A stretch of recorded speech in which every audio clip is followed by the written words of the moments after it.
Mas Adi, kita tidak hanya berbicara soal apakah kemenangan nanti itu dengan cara yang beradab atau tidak beradab, tapi demokrasi hari ini juga dikhawatirkan akan terancam karena tadi seperti kompilasi yang kami kumpulkan, pelaporan-pelaporan yang dilakukan sepanjang proses pemilu 2024. Apakah ini adalah sinyal bahwa demokrasi kita selain ada potensi tidak beradab tadi, tapi juga akan semakin tidak bermartabat karena akan ada pembungkaman demokrasi?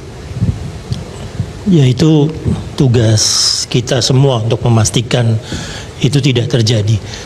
Saya punya satu cerita yang mungkin teman-teman mahasiswa tidak bisa membayangkan bahwa ini pernah terjadi di Indonesia. Ibu saya datang dari satu desa namanya Tegalombo, perbatasan antara Ponorogo dan Pacitan, ya, di Jawa Timur.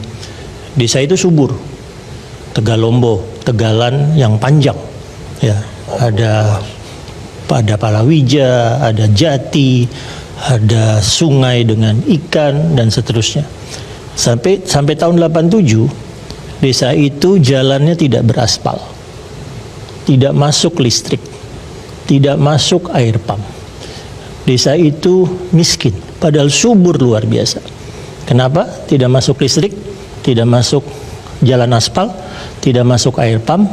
Sederhana, Golkar nggak pernah menang di desa itu. Yang menang selalu P3. Tahun 87, pemilu 87, Golkar menang. Oke. Masuklah aspal, masuklah listrik. Jadi ketika Lebaran 88, saya mudik ke desa itu, kaget. Yang biasanya tiap hari saya harus mompa Petromax, ya, lampu dengan masang lampu minyak di mana-mana, kehilangan nuansa desa itu karena tinggal cetek listrik nyala. Oke. Yang biasanya nimba air di sumur, ya sekarang buka keran, air nyala. Ya, jangan sampai lagi kita mengalami era seperti itu, bahwa ada satu desa tidak dibangun karena terkait dengan pilihan politik warga desa itu yang turun-temurun memilih P3.